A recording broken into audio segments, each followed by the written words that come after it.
Aridisols. Aridisols is derived from Latin word aridus, means dry. The aridisols have no available water during most of the time. It tends to be light in color because of limited addition of organic matter due to poor biological activities.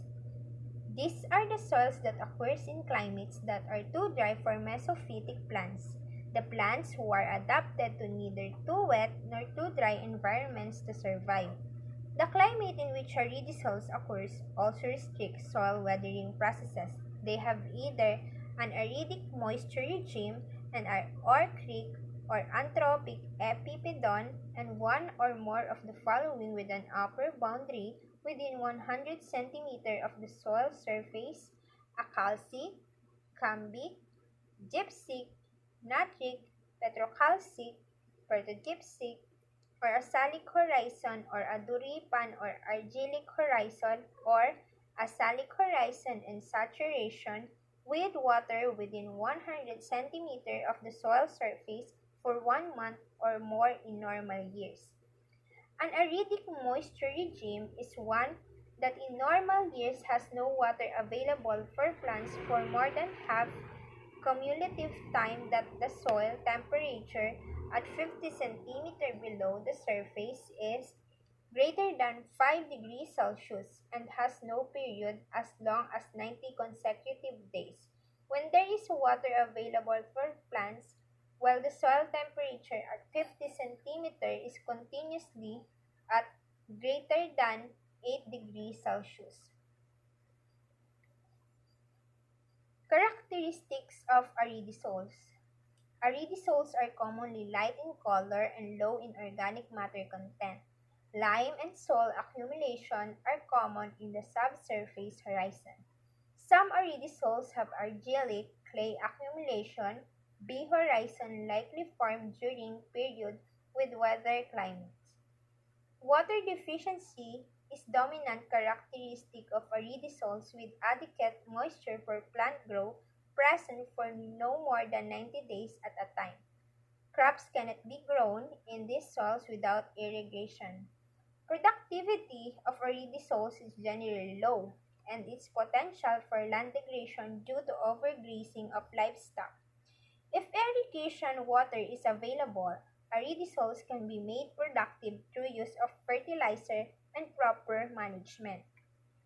Aridisols dominate the desert and xeric shrublands, which occupy about one-third of the Earth's land surface.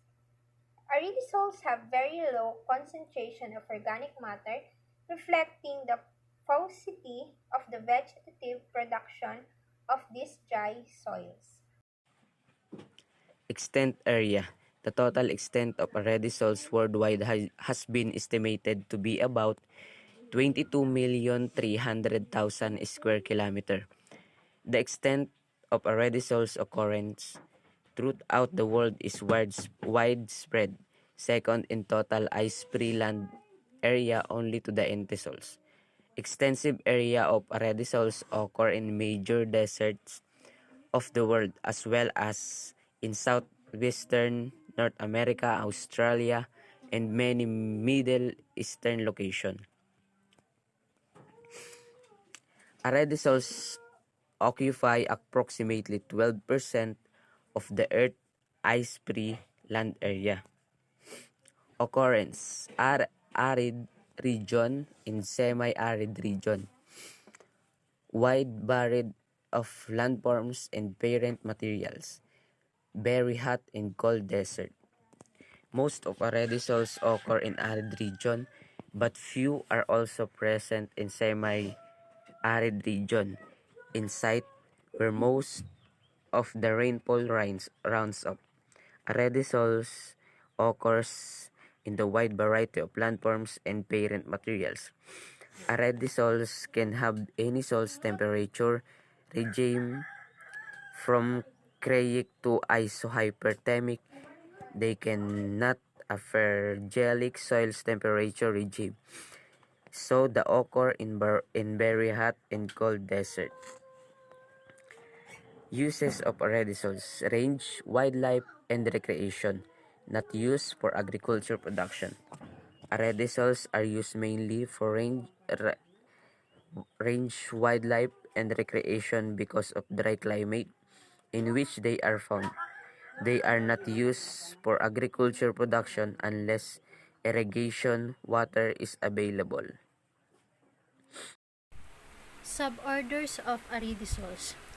First is the salids. It is characterized by accumulation of salts more soluble than gypsum, the typical soils of the playas or desert, depression or closed basins.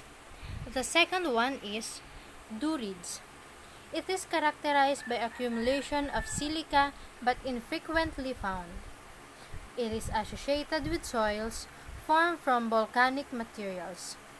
They have been reported in the western USA but not in other parts of the world. The third one is gypsids. It is characterized by accumulation of gypsum. It is extensive in the Near East, especially in Syria, Iraq, Saudi, and Iran. They have a total area of approximately 1.1 million square kilometer. The next one is the argids.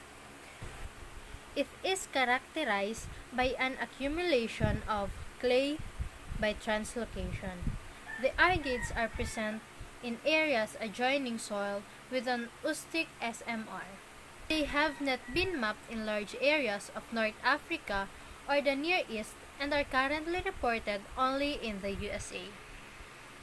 Limitation of argids. Overgrazing, which result in the invasion of less desirable plant species and increased soil erosion. The alkaline nature of aridisol may cause deficiency of various micronutrients on certain crops. The next suborder of aridisols is the calcids. It is characterized by an accumulation of carbonates. The soil have a calcic, petrocalcic, or a hypercalcic horizon. The extensive areas of these soils in the major deserts of the world. The total area exceeding 10.2 million square kilometer. And the last one, suborder of aridisol is the cambids. It is characterized by a transformation of material. These soil are the most extensive of the aridisols and occupy approximately 13.3 million square kilometer. Formation, factors affecting its development, climate, relief, living things/vegetation, parent material/time. Climate. Generally, rain falls in short violent showers. Sun is high overhead and cloudless, producing temperature ranges during the day between 20 to 40 degrees Celsius, dropping to well below freezing at night. This climate causes mechanical weathering, especially exfoliation, onion weathering, creating angular skin particles for soil formation. The lack of rainfall prevents chemical weathering from occurring. Strong winds and sandstorm can often remove fine sand particles, leaving coarser and heavier soil particles behind. Relief has a major influence on aridisols. Valleys provide pathways for flash floods, which remove soils in the valleys for floors. Water flowing off mountainsides deposits mud, sand, and gravel or sediment at the base of the slopes in huge fan-shaped deposits called alluvial fans. These fan sediments are an important parent material or rock for aridisols and influence the texture and mineral content in soils nearby. Living things/vegetation. Parent materials and time are the factors affecting the soil formation of aridisoil. Parent material influences the color of the soil. Crystalline rock. Desert soil that have developed on older parent materials are redder in color than soils developed on younger materials, which are often pale gray. So parent materials is influences by soil properties, through the process of weathering. It was happen when the weathered particles are transported through the wind, water, gravity, or ice. And through time, minerals change from one form to another. Chemical compounds and clay are carried downward, and the organic matter accumulates. And for the process affecting Aridisoil is they have two, the calcification and salinization.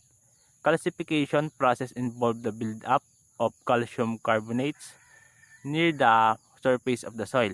So calcification is the accumulation of calcium and magnesium carbonate in the subsurface horizon of the soil. It was happen in the dried climatic region where evaporation exceeds precipitation.